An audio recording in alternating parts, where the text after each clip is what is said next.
for the plantar flexors is really different. It's just totally different from everything we've done. It's such a big, strong muscle, and you have such a small lever arm to give it resistance that at least the authors of this book, as well as other books, think you can't really give enough resistance with your hand for grades 4 and 5 and 3 even. So here's what you're going to do here, Kelsey, in just a minute.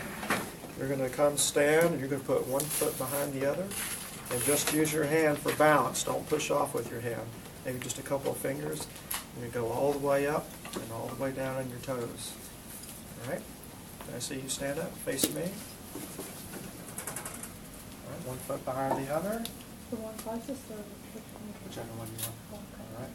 And all the way up and down. Make sure you're not pushing off right there. Okay, so make sure they're not cheating. You might just say, just keep a couple of fingers on there. All right. And what would, and keep going. And count, keep count too. Count. All right. How many times is a grade 5? 25 times. There's another book that had 10 times was a grade 5. So you can see there's some discrepancy in that. How many have you done so far? Are you okay? Yeah. Are you cramping? If you start cramping, stop. I just got bad balance. All right, yeah. So that's why you're hanging on without pushing off. Well, you really do have a problem, don't you? Okay, make sure you keep your knee. Don't let your knee flex over here. Okay, so just up and down. Now she's also leaning into her right hip a lot. Okay. Is that normal? Straight up and down. Balance. You really are challenged, aren't you? Okay, and really keep your knee straight. You're kind of flexing your knee, I think it's doing that. So kind of lock it in extension and just go up and down. Obviously picked the wrong person. You know how many you've done? I lost count. Okay, all right. Over 10. All right, so 25 is going to be grade 5. What's grade 4? 10 to 24 times that they do it. And by the way, we mean the whole range of motion. Now you're making me fall over. So if they get to the point where they can't do the full range of motion, then you stop at that point. So that means 25 times, 10 to 24, full range of motion. All right, and you'll see grade 3, 1 to 9. And then a 2 plus is if they can't even do 1 all the way, but their heel comes off the floor. We can call that a 2 plus. On that full range of motion, do you get that by the side sittings and determine the full range of motion? Well, yes, you could do that. With most people, you could just have them do 1, and you could say that looks like it's full range of motion. But you're right. Officially, you would need to be non-weight bearing, maybe just have them sitting and see what their range of motion looks like. So, yeah. Okay, so, all right, so let's say she can't even do 1. Or she can't stand up for some reason. If she can't stand up, technically, according to this method, what's the highest grade that you can give, possibly? A grade 2. Or we can do a 2 plus too, can't we? Yeah, we can do a 2 plus in prone. All right, so we're going to have you, okay, and I'm not even going to ask you to do this, but if you wanted to emphasize soleus with that test, what would you do? And think of it this way. How would you de-emphasize the gastrocnemius? Flexing the knee. That makes it shorter, more actively insufficient, and then you have them do the movement. Okay, so that's to emphasize soleus. All right, can I get you prone, please? Put your head down there.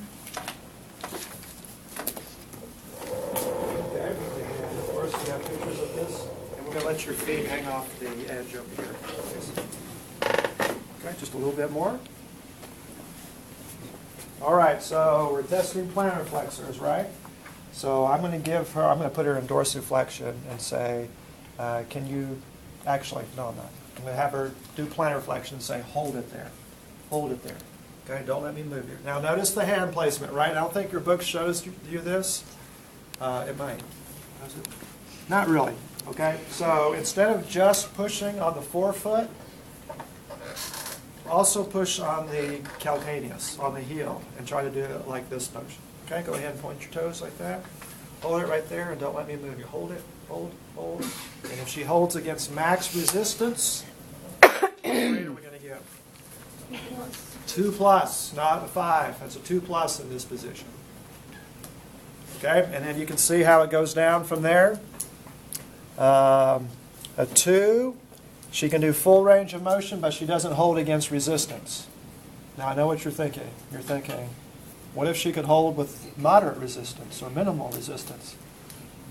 Sorry, it's just not one of the categories there. So if she can't hold against full resistance, basically you're going to make her a 2. And then if I ask her to do that motion, okay, and I can see what her range of motion is like, and I ask her to do it, and she can do it, but not through the full range, what grade? 2 minus. 2 minus.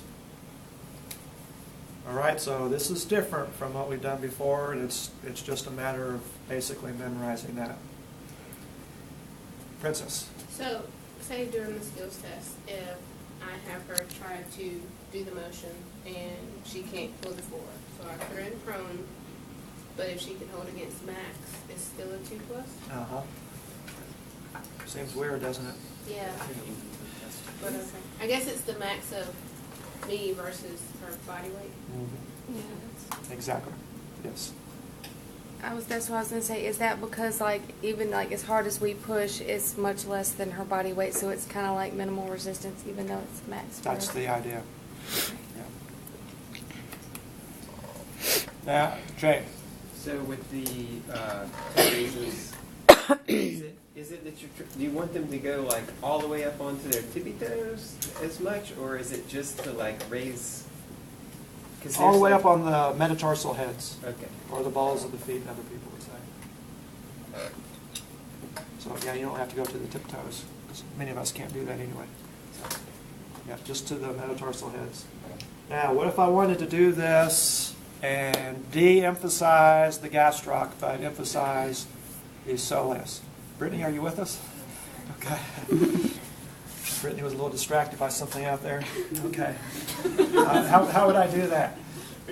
Bend the knee. So we're going to bend your knee and do the same thing. Point your toes up. Now hold it there and don't let me push you down. Hold it, hold it, hold it. So that's technically the one for the soleus. All right. Distinguish between a 1 and a 0.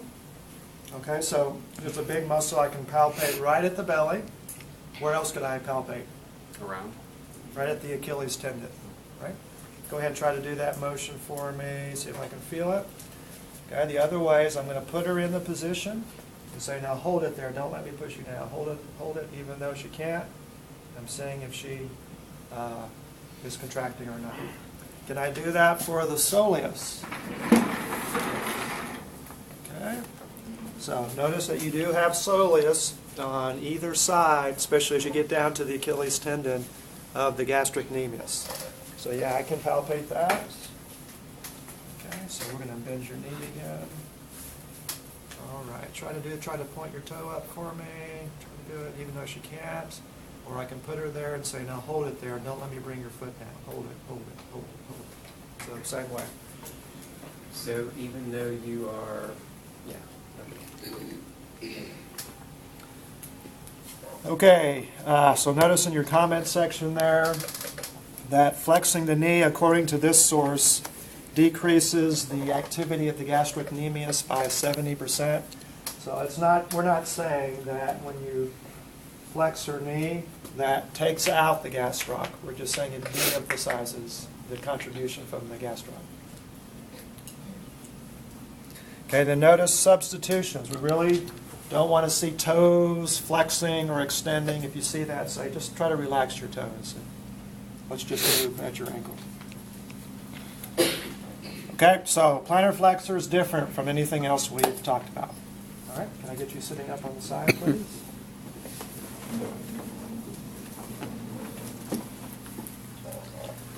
All right, now how did I state the next one? We've only got one real dorsiflexor that does it as a prime mover, and that's what muscle? Tibialis anterior. And remember, it does two motions. It does dorsiflexion, but what else? Inversion. So here's the motion I want you to do. I want you to bring your foot up like this And I want you to turn it in just like that. All right, can you do that for me? Very good, and relax. Now when I give the resistance, what direction is the resistance? Into plantar flexion and eversion. So can you do that motion, please? And hold it right there, and don't let me move you, okay? Hold it, hold, hold. All right, by the way, I think my notes are going to be a little different. Well, we haven't gotten there yet. Again, I have her knee flexed. Why is that the case? Same thing. To not have passive insufficiency of the gastroc that's interfering with the movement. So just like with goniometry, we're going to flex the knee. If she were supine, by the way, Aretha, can you get a pillow with a pillowcase, please, as quick as possible, like the wind? If I have her supine, I need to have a pillow balled up and flex her knee. All right. Okay. Let's go ahead and get you supine. Okay, if I were to measure her in this position for the grades 3 through 5, is she going against gravity when she does dorsiflexion and inversion? Not technically, so I would have to give enough resistance to match gravity for a grade 3 in this position. So sitting is the ideal position for this one.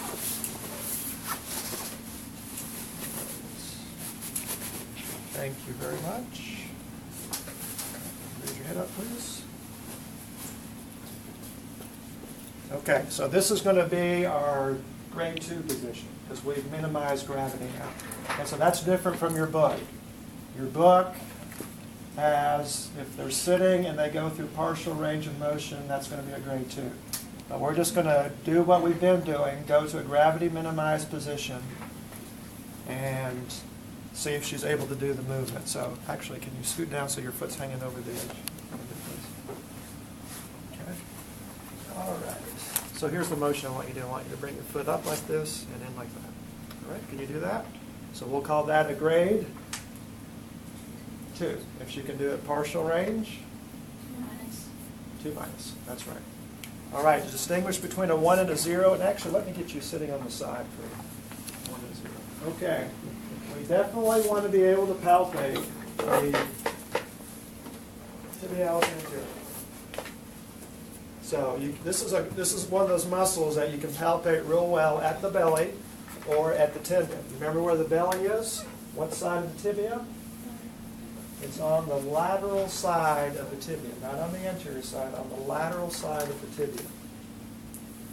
I'm sorry, wrong muscle. Right here.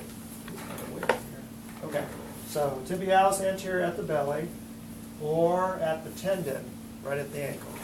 Now don't get it mixed up with the tendon of the extensor hallucis longus. Go ahead and do that motion for me. Okay, so you can see it really popping out right there. All right, don't get that mixed up. Really extend your great toe a lot.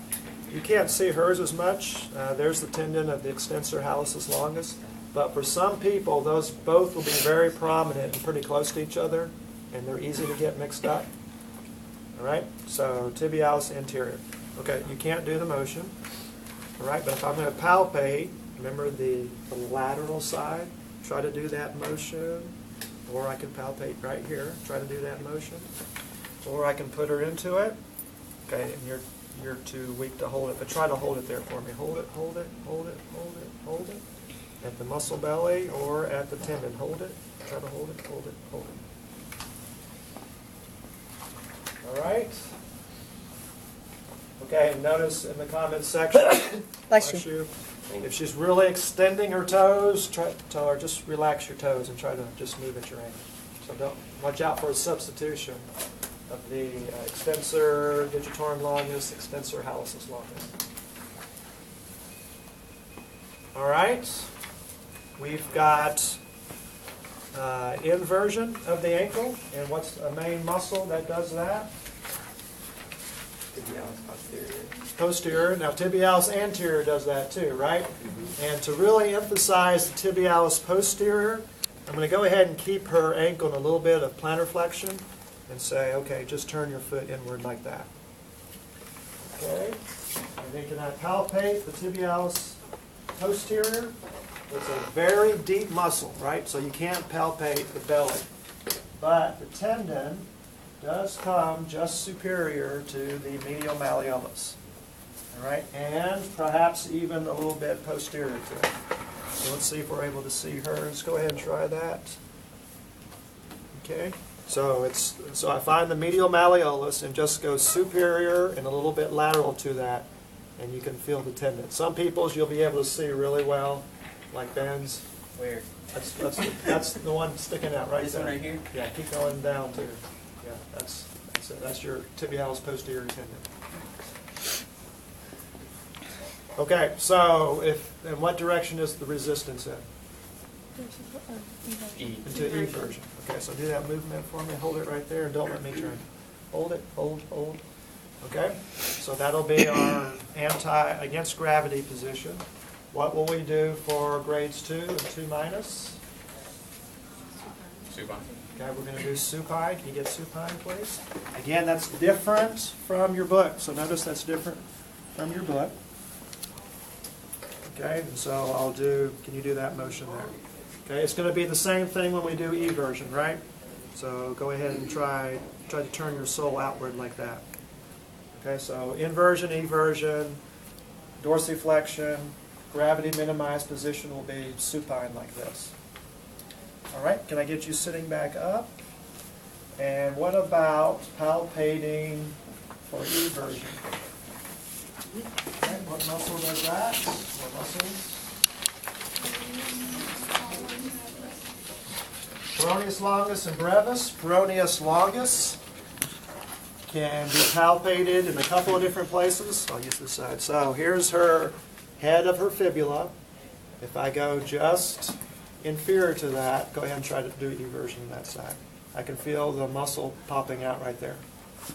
Okay, I can also go just superior to her lateral malleolus and posterior, and there's the tendon.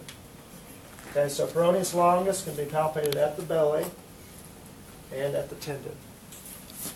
Okay, if I go inferior and anterior to the lateral malleolus, what muscle tendon am I palpating now? Brevis. That's the brevis tendon.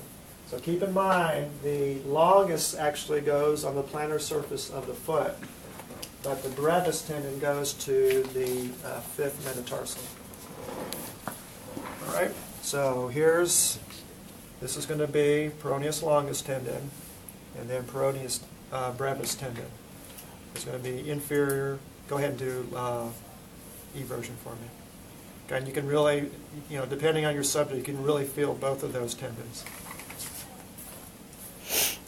Okay, I think there might be one correction. Yeah, let's make one correction to eversion, where it says eversion with plantar flexion. Go ahead and mark out the with plantar flexion. So we just have eversion there.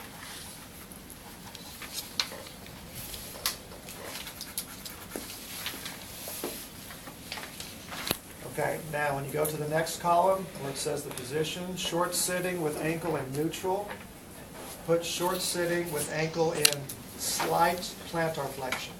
Slight plantar flexion.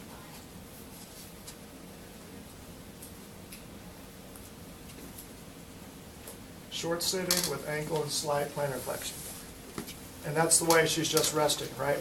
Because remember, the peroneus longus and brevis also assist with what movement? Plantar flexion, because they're posterior to the lateral malleolus. So that's a good position to have her do eversion in to emphasize peroneus longus and brevis. Okay. Any comments on those ankle muscles?